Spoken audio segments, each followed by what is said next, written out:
Ya mümin Müslümanlardan evliya adamlar varmıştı. Resulullah canın giyceğini, idine düşüp tamam sünnetlerini bitirip giyceler ağlap o ham dua ediyenmiştikler. Ey bar Hudaya, ma abednaka hakka ibadetike. Hudaya sana gelişikli formasına asıl ibadet edip bilmedik ki biz yüzgara olduk ki diyenmiştikler.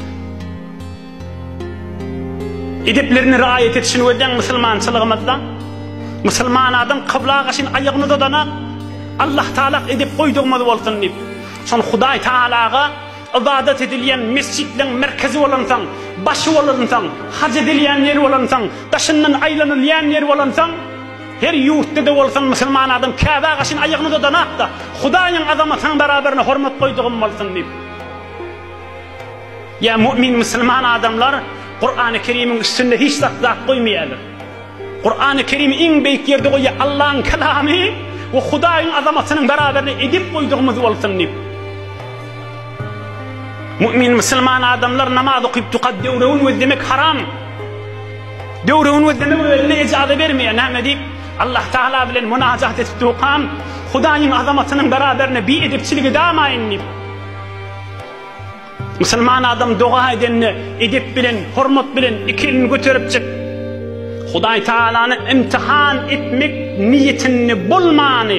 Men Huday'dan dilerim, Huday berse berer, bermese kabrimde berer, kıyametinde berer inşallah deyip tamam edip bilen dua et ya da Müslüman adam. Ya ahirkisi mümin Müslüman adamlar sizin özümüz hemmamiz rükuda kan Kur'an okuyas mı? Namaz okuyup durak, namazın içinde eğilip durak Kur'an okuyas mı? Yok. Secdede kalk Kur'an okuyas mı? Yok.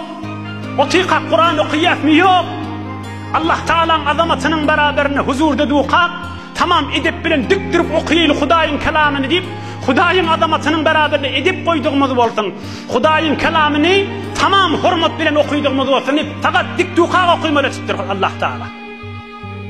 Emma rükuda kan, eğilip dukan, mağrın yerde de dukan, o vakti Allah'ın kelamını okuymayı, o vakti fakat Huday'ı azamet edip, Huday'ı ta'zim edip, Huday'ı ululab tesbih edip, Subhane Rabbiyel Azim, men ulu olan Huday'ın ayıbı olmaz, ulu olan Huday'ın nuksanı olmaz, ulu olan Huday'ın kemi olmaz deyip de, rükuda veren secdede şanay diyasta. Huday'ın azamatının beraberine Allah'ın kelamını hürmet koyduğumuz olsun ve edip riayet ettiğimiz olsun deyip fakat dik durup elimizi ovuşurup hürmet bilen Allah'ın kelamını okuyada. Biz ey Müslüman, öz Müslümanlığın sana iftihar et, öz edipliğine iftihar et, devruğun göddeme, yaltaklara yağdayımız yok, devruğumuz göddemene yağdayımız yok.